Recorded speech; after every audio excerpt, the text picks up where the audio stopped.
Hey, everybody, welcome to a very important episode of Walk in Faith. I'm sitting down with Ethan Forhetz, who is the national spokesperson, right, for Yes. Convoy of Hope, who is a dear friend. Rick is a dear friend of mine. And, I said to Rick, I just wanted to try to do my part and help as much as I can. So, Ethan is joining me today on this important Sunday morning to talk about what's happening in California and Los Angeles, especially these horrific fires. So, Ethan, thank you so much for joining me. Correct. Thanks for the time. It's an honor to be here. Honestly, my son and I have been, donating and helping as much as we can towards Convoy of Hope. And I had a couple of friends that reached out to me and they said, they all were talking about how they can help and get involved. And like I said off camera, I was actually headed to California tomorrow to LA for all these meetings with a pastor friend of mine. And obviously we had to postpone the trip. But I feel like within my spirit that there's something that I can do and we can all do. So people are asking, how do I, whether it's volunteer or get involved or help? So I wanted to really sort of talk about Convoy of Hope and the amazing work that they do and how people could support Convoy of Hope. So, Ethan, thank you. Please share with us how people can get involved and also your firsthand experience of being in LA and seeing and witnessing these fires. Yeah, you bet. You can follow along. Anybody can follow along at convoyofhope.org on social media if you want to follow Convoy of Hope. That's where we're really posting our stories about what's happening. I was just there yesterday. I got back last night, so I'm fresh back from the wildfires. And it's unimaginable to look around and to see the devastation. It's one thing to see it on your TV screen, like we all have, and it's devastating there. It's devastating when you see the pictures on your phone, but to be there and to see the people who are hugging each other and standing at the ashes of what used to be a family's house, and people are crying and the vastness of it. I mean, this entire and it's interesting because there will be the community that we were in right near the Rose Bowl in Pasadena. It's right out Altadena is where we were, and it would be weird that there would be a house here, a house here, a house completely burned down next door. Next door, a house completely burned down. Two houses down are just fine as if nothing happened. It's the strangest thing.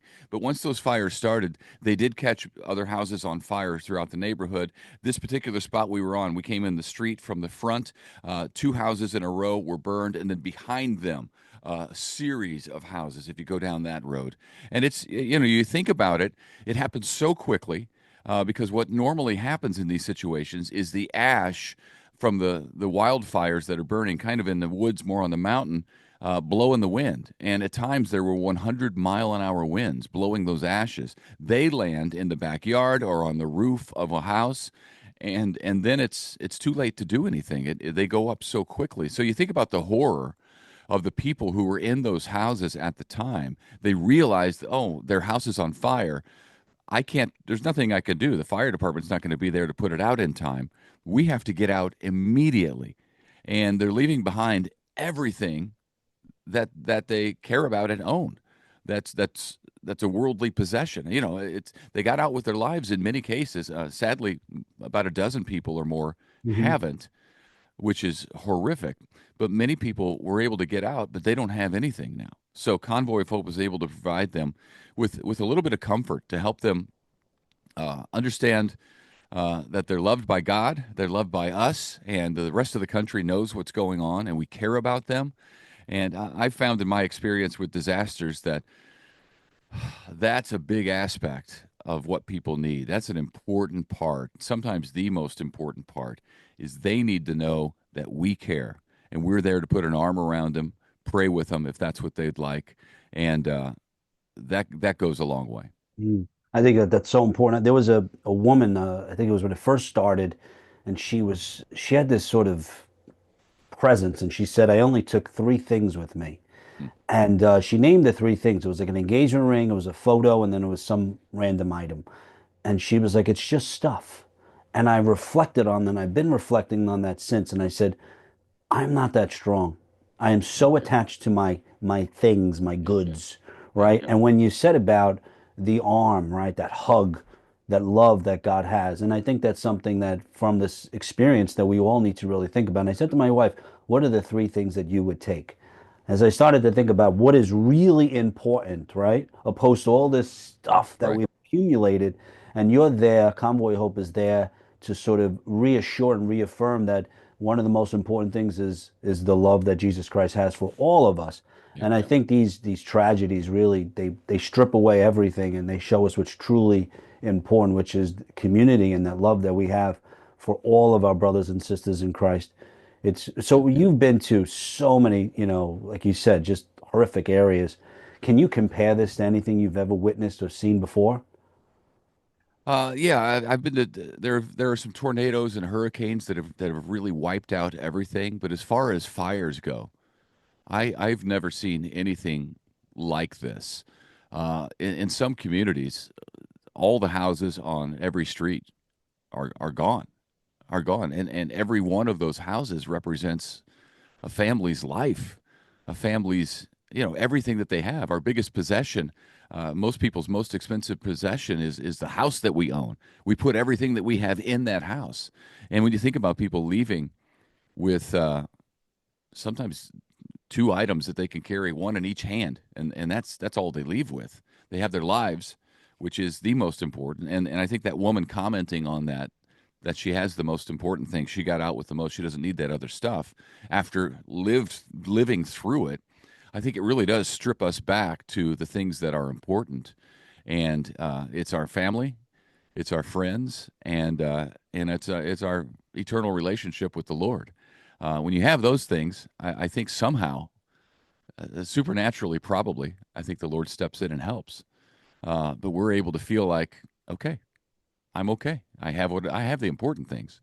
So let's move on. But then that's the sometimes also the adrenaline of the moment, of the days right after. But as the weeks prolong following that, and now your house is gone and everything that you own, and life becomes difficult because you need paperwork to be able to uh, show your losses. There's a lot that goes into the not the immediate aftermath, but a month down the line when you have to start getting back to work on what you need to do for an income and providing for your family a new home and all those sorts of things. It gets tough. So our goal is to be there to help people with that, and we've found that many times prayer is the most important thing that we can do. Just pray with people. And it's interesting too, like you said. So you guys are there now, right? When a Yes. disaster happens, you're there, and when the dust settles and the media is no longer present and it's not sort of the topic of conversation, you're still there. Convoy of Hope does not just leave. You set up sort of facilities. I mean, how long do you plan on? I mean, you're there till the end, but based on what you've seen and witnessed, are you going to be there? Is it a few months? Is it a few years? Like, are you guys? You're committed to being there till the end? It's always difficult to say because what Convoy of Hope always wants to do is help as many people as we can for as long as we can. And, the reality of that is it comes down to resources. Are we able to do that? How long are we able to do that with the resources that we have? People are really responding, I think, to this because uh, they can see themselves in that picture. You can imagine what it would be like to in 5 minutes lose your house and everything you own. So people can relate to that, and everybody wants to do something to help. So Convoy, yeah, we're giving out the tangible items. We're giving out water and groceries and air purifiers for. There's so many people who had to evacuate too, who still have their houses, but there's no power there. So life is just difficult in many areas of the LA basin. But Convoy of Hope is there for the long term in many cases. This is no different. For example, we're still responding to Hurricane Helene in North Carolina. Uh, my guess is you haven't seen anything on the news about that in more than a month. But Convoy of Hope, we're still there helping people tear out drywall and just helping them get the things they need to rebuild. So more drywall and appliances, furniture, things like that. And there are a lot of organizations that pop up, especially during these times, these tragedies. And I don't know the exact number, but can you tell us how much of my dollar actually goes directly to Convoy of Hope or to combat, horrific circumstances like this? And also too, how can people get involved? Yeah. At Convoy of Hope, we work really hard at this because it doesn't just happen. We're mindful of it because we know that donors want to know where their money's going. So we work hard to be able to say and implement 91 cents of every dollar more than that, actually, more than 91 cents of every dollar goes where the donor wants it to go. So if you're donating to our crisis relief fund at convoyofhope.org for these wildfires, more than 91 cents of every dollar will go to help people who are dealing with this tragedy. So that we're proud of that.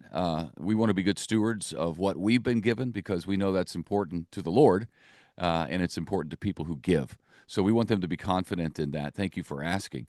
A way to get involved, I ask people to do three things, or at least one of three things, whatever you can do. Number one, pray. We'd ask that you pray for our teams. We need favor. We need wisdom. We need resources to be able to help the people who need help. Fires are a really interesting thing because when people evacuate, they scatter. It's not like a hurricane where you see it coming and there are shelters set up out of the hurricane zone that people can go to. This happens so fast that people are just reacting. They're going to families' houses. They're going to live with friends for a while. So we could use prayer in handling all of the logistics and meeting the needs of the people who need it in a tangible way and also spiritually and emotionally. So pray for us if you would. And I know you have a praying audience, so we appreciate that. The second thing would be to donate. If you can go to convoyofhope.org/fires, you can donate to our crisis relief fund, and it's from there that we're able to get the supplies to the front lines. We're able to get our team to the front lines, and like you said, Craig, keep them there for an extended period of time. We want to help as many people as we can for as long as we can, and that in the reality of it comes down to resources. So you can donate at convoyofhope.org/fires. And then advocate. Advocating's free. Everybody's on social media these days. It just takes a few clicks to follow Convoy of Hope on wherever you are, Facebook, Instagram, X, LinkedIn, YouTube. We're on all those places. And that's where we tell the story of what we're doing and the people affected by these storms. I just talked to a couple of pastors yesterday who are, even as they're without their church now. Their church burned down, one of them, and they're still out on the street ministering to people who need it. So we're able to tell stories like that on our social media pages. Just takes a few clicks to like, and then when you see something that touches your heart, you share it. And who knows who in your friend group that you might be introducing Convoy of Hope to for the first time. And that can create a great partnership going forward. I agree. And my son and like I said, we've been donating I guess, from my relationship with Rick. Yeah. And my son and I will pledge a nice donation to this horrific Thank fire you. that's going on in Los Angeles. And we advise all the viewers and everyone that watches this show to look up Convoy of Hope and see the good work that they continuously do and to make a pledge. And Ethan, just one last question. I know, when you're there, I've been around some, Hurricane Sandy and stuff like that. And, Yeah. I was able to go home and process it a little bit, but it was challenging. And I still think about it to this day. What do you lean on? Like, how are you able to be in these horrific tragedies and deal with these people and really comfort them? But then you get back on the plane and you go home. How are you able to sort of overcome that? Well, we know that we're called of the Lord to do it. So He gives us comfort even as we're comforting others. When we give a cup of cold water in Jesus' name, we're doing it unto Jesus. So we're serving Him as we're serving other people. And when you see the reactions of the people who receive the help, you're able to put an arm around their shoulder, cry with them sometimes. Honestly, it brings it home to you in a new way. But the Lord gives us grace to be able to do it. He comforts us even as we comfort others, and it's a calling to be able to do it, but it's a blessing to be able to do it, to be able to help people who are in very, very difficult circumstances.